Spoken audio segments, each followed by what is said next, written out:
Hello, welcome back, everybody, to another year of the Sunday Podcast. I'm Ollie Lum. And I'm Matt Seddon. Back in 2025 for our 5th season. You can expect more of this. He's claiming that he was ill before the semi-final, whatever. But, you know, I just feel like at that point he was just looking for attention. And some of this. And you normally say, no human is limited. So I can't limit myself, or I can't just say I can do. As well as event coverage around all the major races on the UK circuit. And if you're a fan of the pod, please give us a rating and review on your preferred podcast streaming service. And if you want to stay up to date with all the latest news, give us a follow on Instagram at Sunday Podcast. As always, thanks for listening. See you next time. And we hope you enjoyed the episode. Well, ladies and gents, welcome back to another episode. Today we have the quite amazing Jake Barraclough, to be honest with you. He's over in Japan. Did he run all the way to Japan? Well, we're going to find out. That's what many of you will know him as, but you also know him as the crazy man who does a lot of miles. But we're hoping to get an insight into his career, but also an insight into Japanese culture and what he has coming up as well. I think this one's been long overdue. But Jake, firstly, how are you doing? I was just mentioning, has it all gone quiet in Tokyo now? Everyone's left. The champs are over. Yeah, man. It's quieted down a bit. It was good fun though, wasn't it? So yeah, we actually met up while you were over here, caught up. But yeah, I was excited to get the call up finally for this one. I said though, I mentioned it to my mates and they were like, oh, you might be the worst ever runner they've had on. Because I feel like usually you get some big dogs on here. I was thinking, shit, yeah, I'm definitely, you must be scraping the barrel for guests, but no, I'm glad I got the call up. Do you know what though? I disagree. A 63-minute half. I think that's pretty, what would that equate to on the tracks? But yeah, we're not just here for the running. We're here for the personality, mate. So, yeah, let's make it a goodie. It has gone quiet. The weather's cooled down. You were just talking about, I mean, for those, let's maybe start with the weather, because I think for those watching the World Champs, it was just extreme humidity until like the last day or two at the championships. And when we caught up, I was amazed that you were still getting work done in that weather because it was unbearable. Yeah, it's one of those where I feel like until you come here, you don't properly appreciate how bad it is. Yeah. Like I'm always in my videos saying like, this is genuinely the worst place on earth in summer, but it's hard to actually comprehend how bad it is until you try and, slog out. I mean, every run's a hard run in summer. Like, there's no such thing as an easy jog when it's like you're running in a sauna. Like, there's no escape. You can't breathe, dripping in sweat. Like, I can lose like 5 kg on a run, just like an easy run, like a long run. Yeah. That's definitely doing some damage. What are your paces like for, to help out with people who maybe go to humid climates in the future? How much are you adjusting your pace on an easy run, on a tempo, on, intervals? I mean, easy running, I'm pretty much just running off feel all the time. Yeah. So like, I run pretty slow anyway, but do you want it in Ks or minute miling? What are most people working? Probably Ks these days.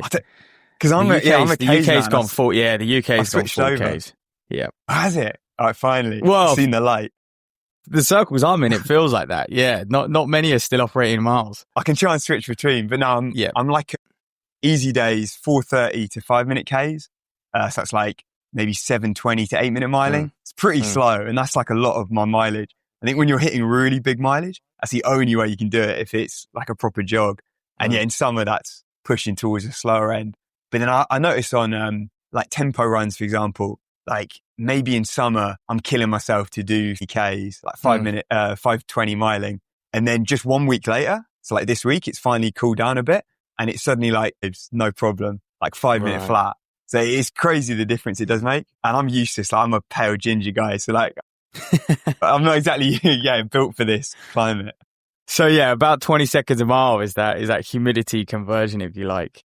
But it did change. Yeah. It changed like almost overnight, didn't it? Like the rainstorm came in and then it was just fresh the next day. It was amazing. Yeah. I'm hoping it stays like this now. It's always like we could get hit with another wave out of anywhere, but yeah, hopefully it's all good. So we understand obviously Tokyo is brutal to train in the summer, but it is the perks to it. When I spoke to you, you said it's amazing in the winter. It's unreal. I don't think I could ever go back to a depressing grey British winter. After experiencing it here, you get probably 4 months where it's just sunny every single day. Like don't see a cloud in the sky.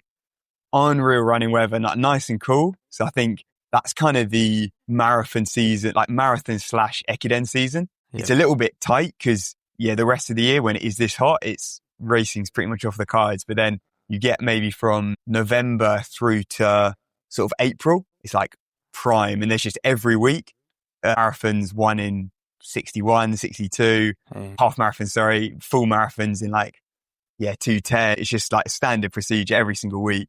Sack fields, like crazy running out here. No, that's good to hear that you have that trade-off. There are periods where it is pleasurable. Mate, let's start right from the beginning though.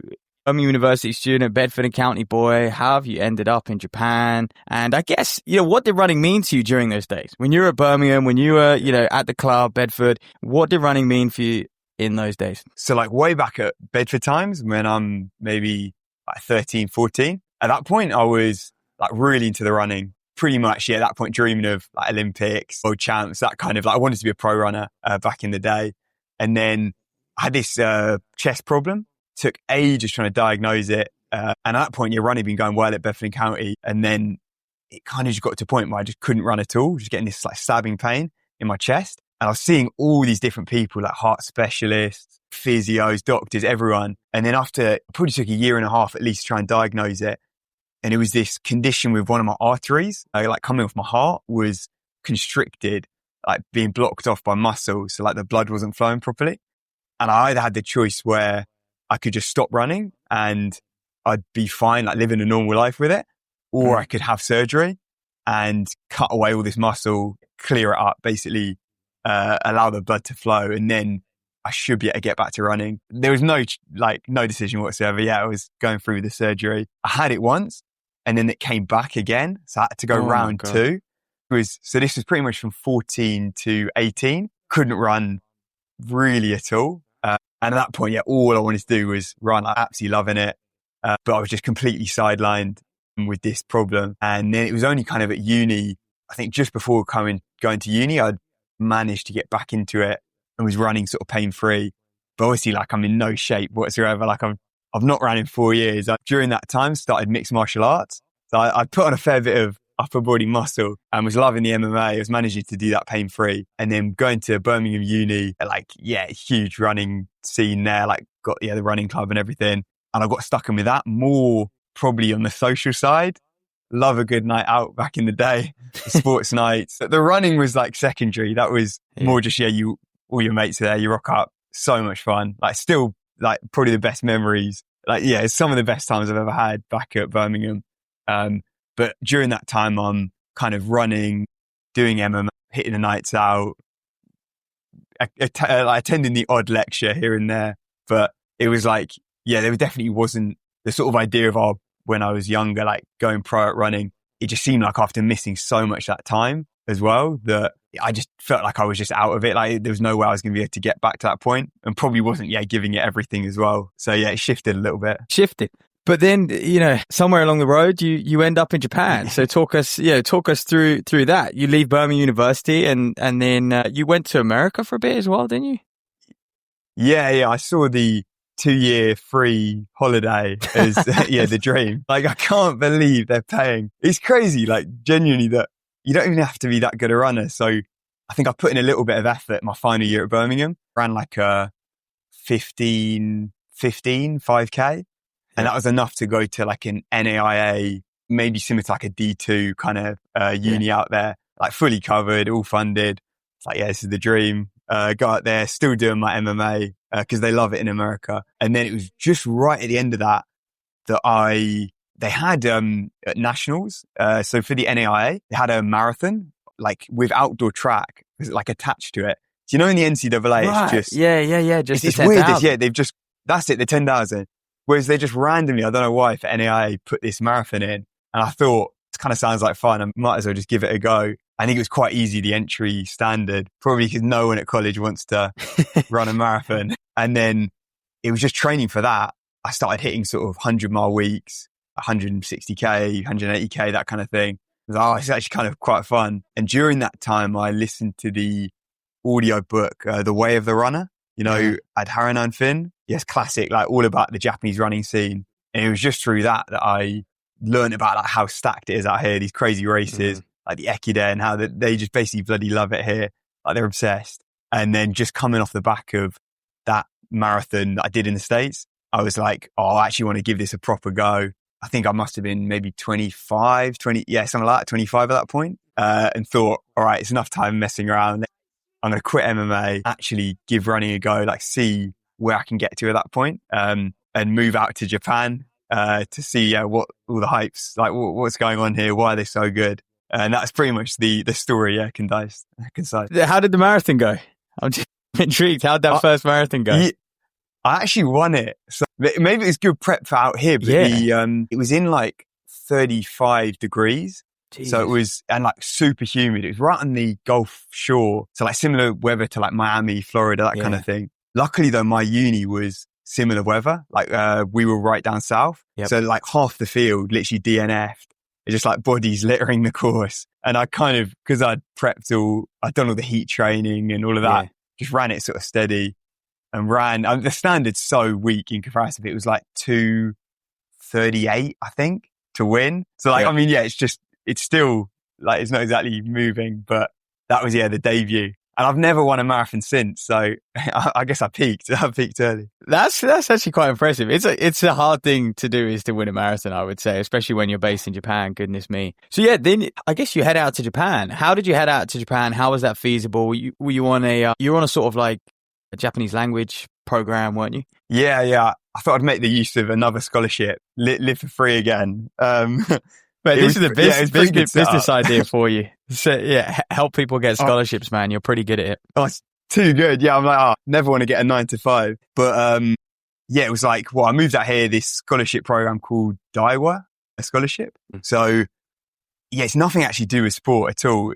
People apply from all different, like doctors, lawyers, bankers, whatever. And you just had to show how you were going to bridge the gap between the UK and Japan. So like through whatever your field is. And so I literally said for running, I said I wanted to come out here, learn what they're doing in Japan. Like, why is it so popular? Why are you getting 50 million people watching a relay race every year when we can't feel like you can't get 100 people on the sideline of like national champs or whatever, back home. Like, it's just completely different. So that was my sort of angle. I managed to get on this program.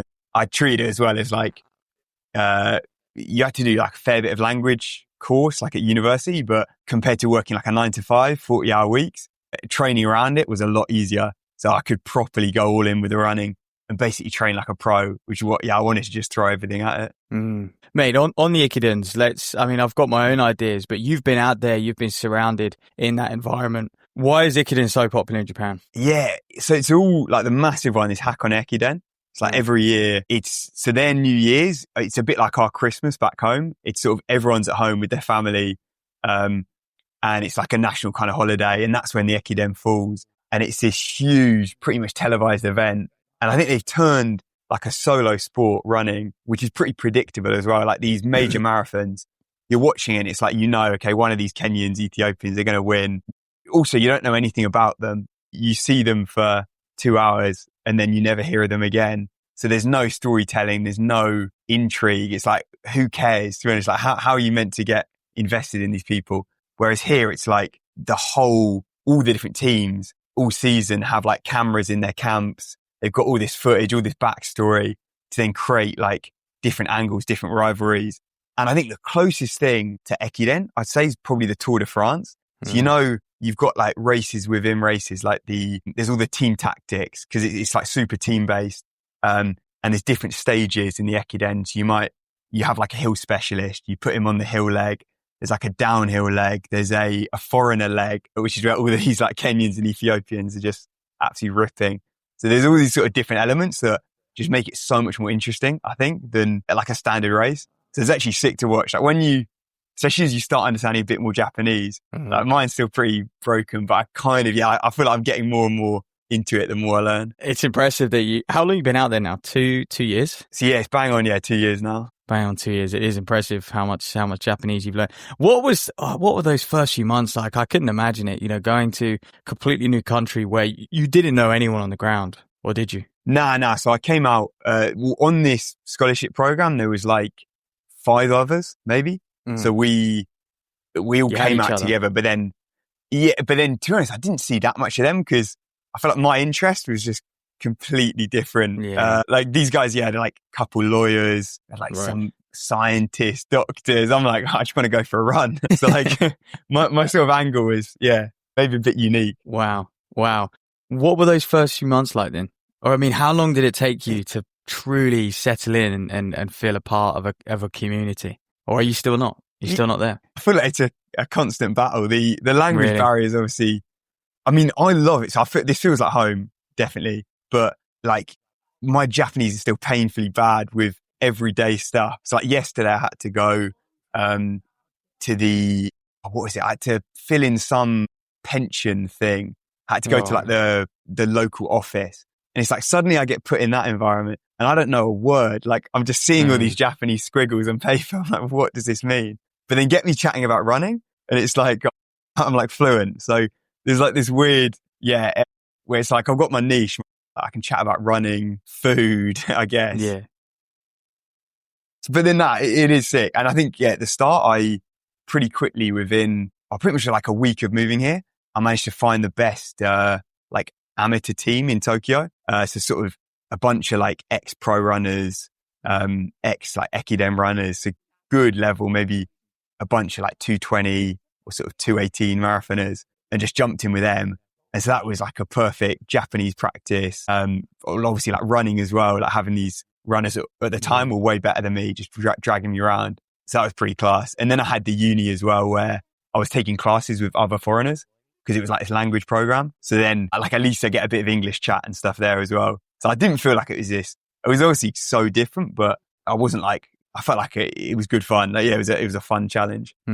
Let's talk about the running side, because you jumped in with that group and, you were famous. Actually, let's talk about YouTube, because did you start that up at the same time you moved over there to document your journey? Oh, it was a year later. I had the plan of like, because I saw it as this massive gap in the market. Like no one's making content in English about Japanese running. I was like, this could be a good niche. But then I ended up being so busy with the language school and in my own training, I just had no free time around that to actually do the YouTube. So it was only after finishing that 1 year program that I kickstarted YouTube pretty much a year ago now. See, I've been pumping out the weekly videos. And doing a good job as well, because I think it's not just talking about Japanese running. Now people are invested in your story and they're invested in learning about the culture of Japan, specifically that running culture. Yeah, I guess I thought just sort of put everything out there, like pretty much just tell my story, because that's what running's missing.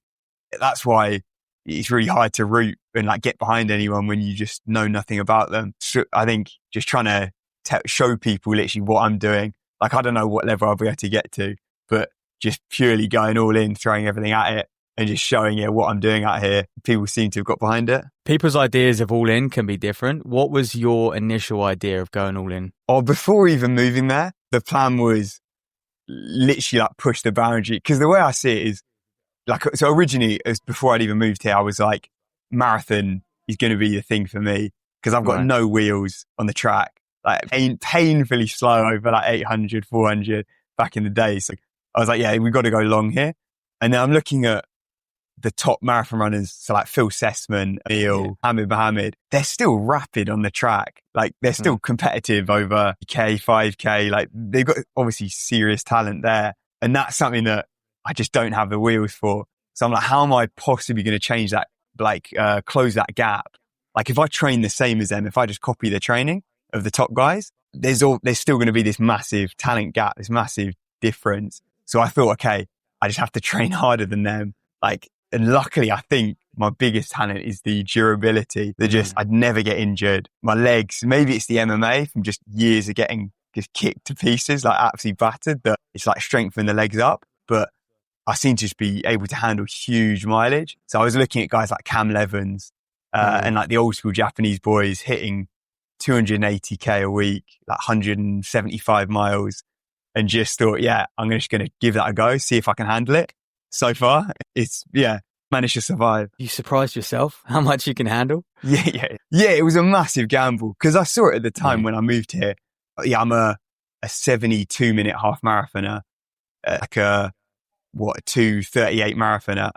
Like at that point, I have no idea what the ceiling is. So I sort of just thought I'll just hammer this mileage, and it seemed to be coping right with it. In 2 years, you've gone from a 72 to a 63. Along with dropping maybe 20 kg of muscle. I've now got the skinny little runner arms. Really? When I ran that 72. Have you lost 20 genuine? kilos? Yeah. Fuck. Nearly, yeah. Mega. Because back in even when I did that marathon in the States, I was still training MMA 3 hours a day and then running around that. So I was probably training harder back then than I do now. Yeah. Like if you think about the whole thing. But then, obviously when you're doing MMA, you're like, it's a completely different strength based sport. So just dropping a few pounds, it helps a lot. Wow. At the moment, you've been trying to, or recently, shall I say, you've been trying to break into a Japanese Ekiden team. Are you at the stage, obviously you've been self-coaching for the last couple of years, right? Are you at the stage where you'd want to get a coach? You'd want to be a part of a team, or are you still very happy taking care of yourself? From the day I came out here, I wanted to join a team. It's just the actual practicality of that's a slight issue. Like my university team was like quality, like one of the top Ekiden teams. So you've got, I think their starting lineup, like 10 runners at college. The average half marathon time's about 63 minutes. So like absolutely ridiculous. But then they had like a no foreigner policy. So they're like a classic traditional, old school Japanese style. And like, they don't have any Kenyans or anything on their team. Never have, and clearly never will. Cause I was told it's not happening. And then even now, it's just a battle. Like I've been speaking to a load of teams. Recently, I went on a training camp for the last month with one of these teams. And that was unreal. So I'm desperate to try and get training partners because I noticed so much just how quickly I can improve, getting like dragged along by faster guys. But it's a constant battle trying to weasel my way into a team. Because there's not really any, correct me if I'm wrong, but they do have obviously sort of amateur clubs, but there's not many sort of amateur coaches, is there? Yeah, it's sort of this gap where it's like amateur runners, maybe if you're like a 220 guy or over for the marathon, there'll be people you can train with, like there's amateur groups, but all the top runners are part of either uni teams or these company sponsored teams. And there's like hundreds of elite runners, but it's just, they're so exclusive. Like they're their own little bubbles and no one shares anything. No one's open to people just jumping in training with them. It's like everyone's really closed off. And the challenge you got is you can only have one foreigner on each team. It's like this rule, or on their starting 11. And every team basically has an Olympic level Kenyan. So I think I'd have to break the British 10K record just to get on a team as their starting runner. It is a joke.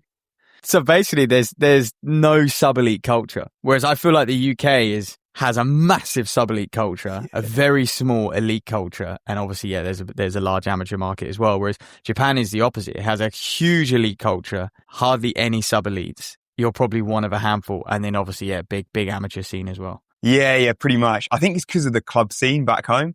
Yeah. Because you've got those clubs, whereas they don't really have, it's more, you have a university team and then a pro team and then it's sort of amateur, teams around that. But it's a bit tricky. I mean, those elite teams in Japan as well, they train at such a level that you just can't replicate that as an amateur.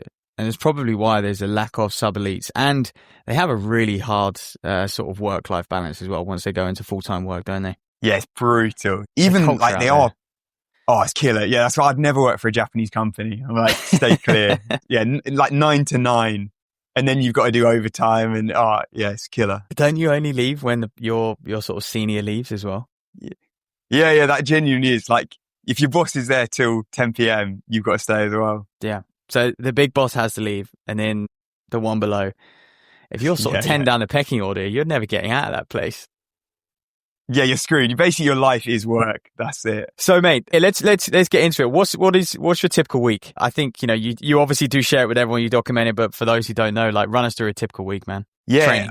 So at the moment, so pretty much for this marathon block I'm in, it would be averaging about aiming for 280k a week, 175 miles. And recently, I started putting in some triple days. So usually it would be 2 to 3 triple days a week. And then all the rest are double days, no recovery days. Yeah, can't be having that. I've kind of gone off a bit of, I wouldn't say there's a set, back home, it's more or maybe you do your track stuff Wednesday, your marathon stuff Friday, your long run Sunday. For me, it's a bit more scattered, kind of just fitting in where it makes sense, building a sort of training plan. Because I race a lot as well. So I've got actually starting this weekend, 8 races in 8 weeks.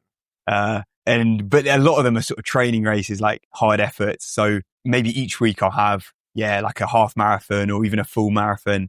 That will be my like big session for the week. And then I'll always try and do something on the track. Recently, maybe like 10 by K or something like half marathon effort, maybe some, 3K reps, 2K reps, whatever. And then the other session might be a long run, some hills. So it's a bit varied. I wouldn't say there's like a super set structure. Overarching theme is just the mileage. Cause I think the individual sessions themselves, they're not the be all end all. Like you can almost do anything relatively, like, hit your big tempos, the marathon stuff, but it's more just keeping that volume up consistently. And that's going to get you 90% of the way there for the marathon, I reckon. And just, surviving that. Like, so on the triple days, I tend to at the moment do them on my like recovery days, easy days. So it's like a good way to get in K of work, 25 miles, but do that like the day before a big session or the day after. And weirdly, I've actually got used to it because at the start, I was like kind of exhausted. You feel like basically you finished a run, I've showered, eaten, and then I'm getting ready for my next run. And you're just repeating that. There's not a lot of time outside of it. But I do find it's a nice way to get big volume in without killing yourself. Like you're breaking it up, you're refueling in between, and I'm just ticking over the mileage. It's just sort of, part of the routine now. Man, it's a good job it's a good job you're a professional. But I mean, when Kiptum came along and there was rumors about him hitting sort of 300K, 250 to 300K, that must have filled you with a bit of confidence that actually maybe there is some sense to the madness. Yeah, I wonder how much extra help he was getting. So, don't know. Some of those sessions, whether they're legit or what, but if they were, that's some superhuman, almost impossible recovery powers. But then you see like the Japanese guys, they've been doing it for 50 years. Yeah. Like they were doing it before the super shoes and stuff. Like they're doing it in plimsolls. So I'm looking at that. You've got, like these old school, even the women especially, they were hitting 300 tiny little slippers effectively. And it's like if they were doing it, we've got all this massive fat cushioning on our shoes now.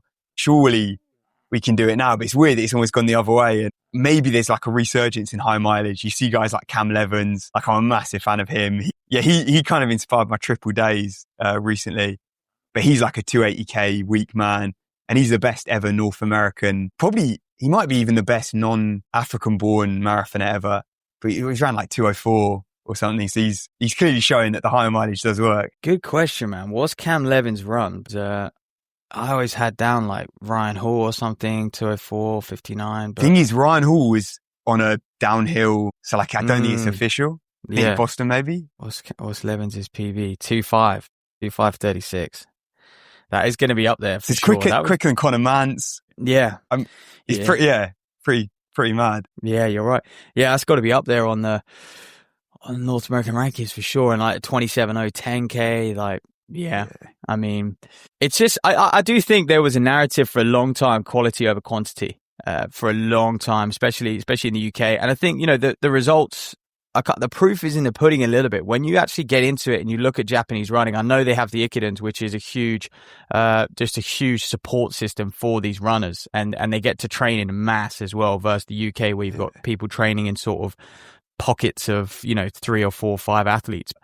I mean, last year, it was an Olympic year, probably, our best marathon year in a long time with guys running 2.6, 2.7, 2.8, but we had 4 sub 2.10. I mean, in Japan, they had 34 people break 2.10. And, but what's interesting though, is out of that 34, I think there was only like 4 or 5 of them who actually ran outside of Japan. So there is like this, Japanese people do not leave Japan to race. I found out about this the other day. It's basically all the Japan Federation. So it's so stupid. So for all their qualifying races, like Olympics, World Champs, they have a trials race. And to get into that, you have to hit a certain time. It's crazy high level, but they have different times. So if you run in a foreign race, to just get into their qualifier, you've got to run a 2:06:30 or under. Whereas if you do it in a home race, it's like 2:09. So they massively incentivize. And I think it's because they get money when Japanese runners run at home. So they have these couple races around Japan that pretty much, if you want to run in their Olympics, their trials, you have to do them. Otherwise, you could come third in a world major, run a 2:06:40, and you can't even make their trials race. Like, it's a joke. So that's kind of why everyone's just running here. Okay, that makes sense. didn't they incentivize where they wanted the depth of Japanese running to improve? They wanted to pull that top end up a little bit as well. Didn't they say if you break a Japanese record, this was a few years ago, that you get 500,000? I think it's about equivalent of $500,000, like X amount of millions of yen. Yeah, it's not bad. It's you can see the incentive there. I think it might even still be about. Yeah, I think Is that still a thing? I think so. Yeah. They absolutely love it. I mean, you got to run a 2:04.40 maybe. I think that's what their record is. Okay. But yeah, everyone's trying to smash that one. Because that got introduced a few years ago, didn't it? And it worked. Like, it really worked. Yeah. A lot of people invested, a lot of people were attacking the marathon, and, they've always had great depth, but to have sort of 30 odd guys sub 210 and 10 guys sub 207, it's pretty impressive. Because I think the biggest thing as well, it's every single talented runner in Japan is running the marathon. Whether they'd potentially be better at 1500, like someone's naturally an 800 meter runner, doesn't matter. At university, they're doing the half, and then after that, they're doing the full. So I think in the UK, like you look at the rankings for like 5K, 10K, 15, they're destroying Japan, like absolutely destroying us, not even close. But then it's not translating at all in the UK. I think it's a combo of people not training properly for the marathon, maybe prioritizing quality, which I guess works for the track, but I don't think you can get away with 100-mile weeks or whatever if you're trying to be a 2:08 guy. Like, you have to, from a young age, be putting in huge volume, build up that lifetime mileage, which is what they're doing from like middle school. Like, genuinely, every single runner pretty much is double daying from middle school onwards. So you think they're just got so much more mileage in the legs by the time they actually move to the marathon, that it's such a good base that then, most of the work's done, and then you're just putting that bit of marathon specific work on top. Another thing that fascinates me about Japanese culture and running is, like, even take yourself, you do all your running around pretty much the same park, and there's not much room in Tokyo to run. It is. How do you do it, man? It's incredible. It's the mind games. Yeah, mental training.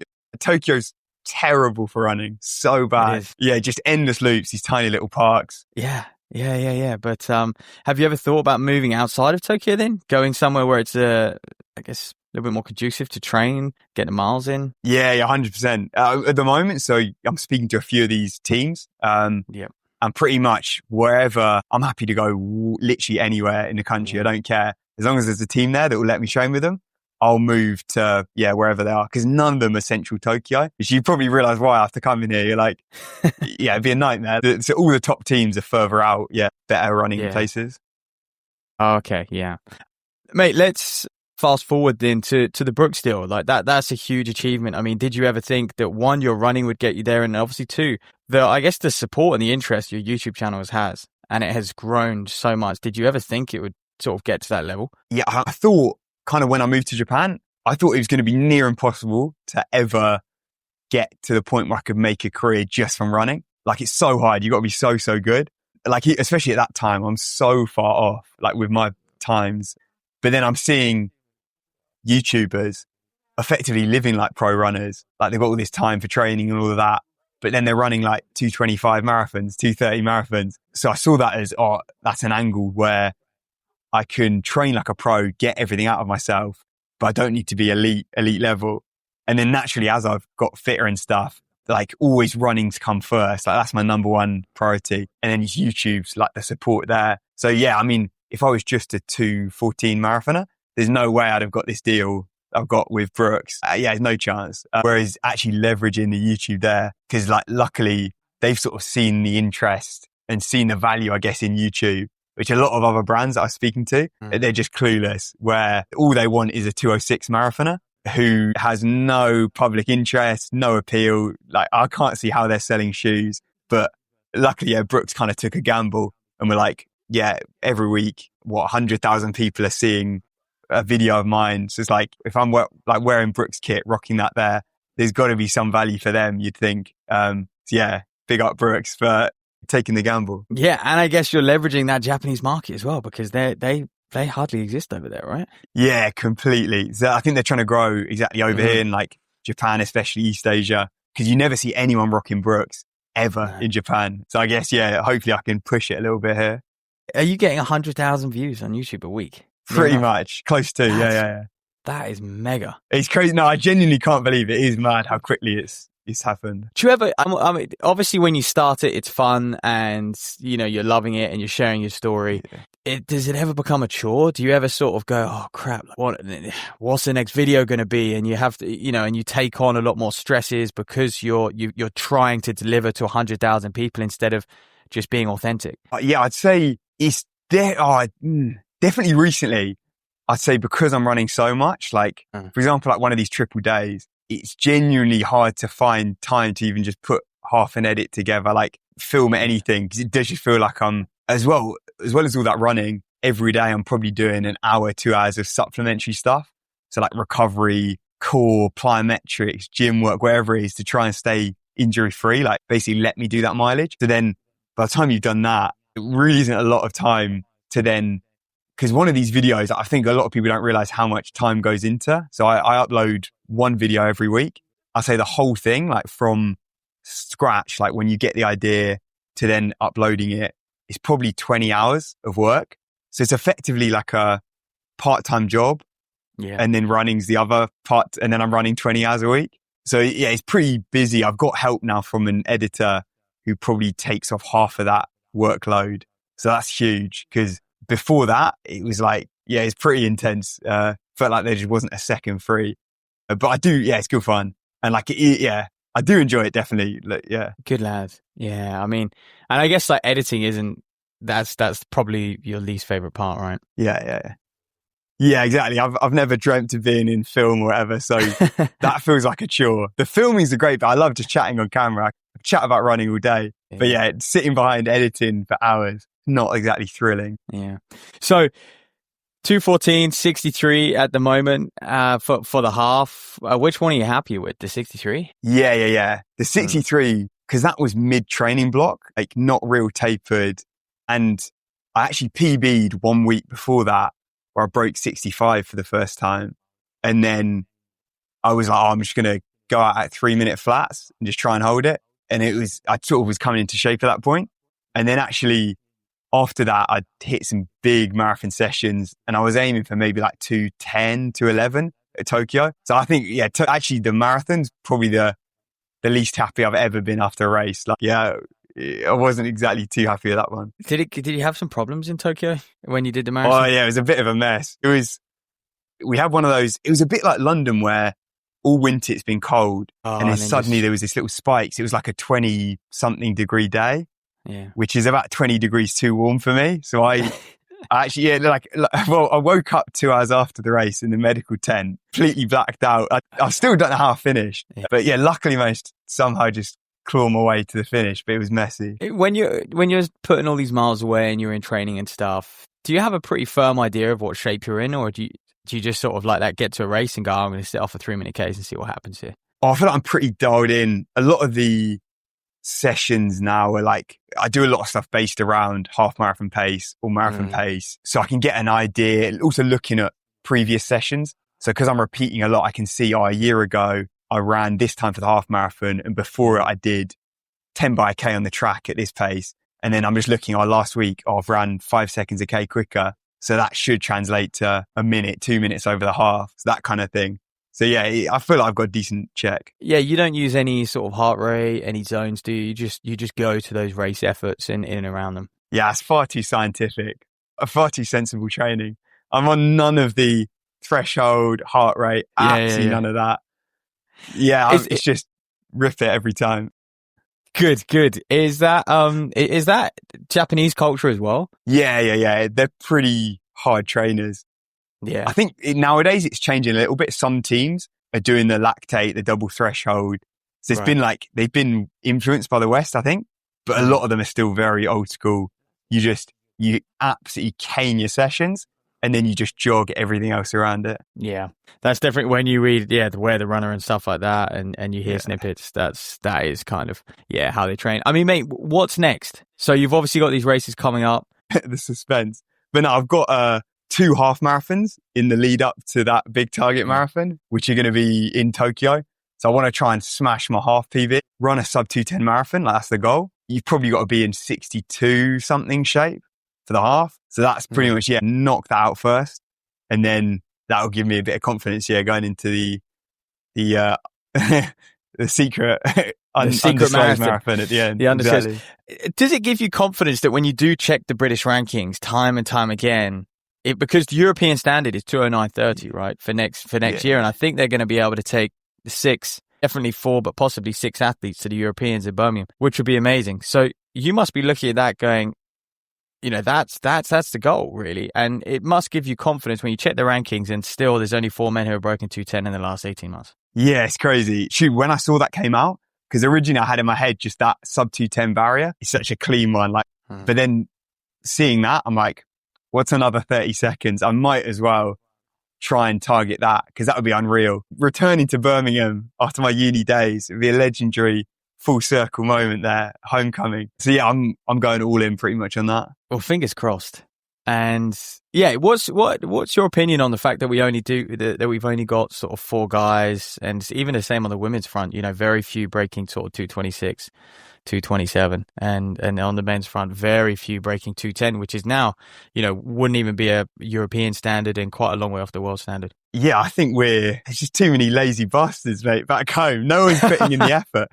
There should be hundreds. If you look at the 5K rankings, all those guys that have broken 14, they should be breaking 210. Like, if you look in Japan, that's how it works pretty much. But why are we not translating it? Clearly, people just aren't putting in the work. They're not training hard enough. And I feel like people could genuinely get a lot more out of themselves for the longer stuff by just hammering a whole lot more mileage. Yeah, you are obliterating the norms, because I feel like 100-mile weeks is still that sort of touch point where it's like, 100-mile weeks, and you've just smashed through that. But you've stayed healthy as well, which is crucial. Maybe you would have a different view if you'd had a lot of injuries over the last 2 years. I know, it's such a weird one though, because I'm thinking, like, when I was at uni at Birmingham, and like even like childhood younger, maybe I'm running 60 miles a week, 100k a week. And I'd get injured all the time, like calves, hammies, groin, hip, whatever, constant injuries. Like, I've had surgeries on my hip, torn my calf endless times, all these things. But then as soon as I triple my mileage and just push through every little ache and stuff, it's so weird. Genuinely, my body's just adapted. I don't know, maybe I'm just a weird anomaly. I don't know. I think it is almost just conditioning over time. You just gradually keep pushing the boundaries. And instead of every time you get a little ache, stopping. I mean, this isn't probably the best advice. So I don't know if I'd recommend it, but that's what I did anyway. And it was just eventually I got to the point where I could hack the mileage and it just became normal. Mm-hmm. No, I think there is an element as well of actually, like, when I was in Kenya, you see these guys and they don't even, like you say, they do a triple day, but they don't really count their first run of the day. That's what they do to wake up. And then they go and train at 10 and 4 and stuff like that. And they would run like, 208 guys, 210 guys for the marathon. And that's 210 in Kenya. So they're probably worth a lot quicker than that.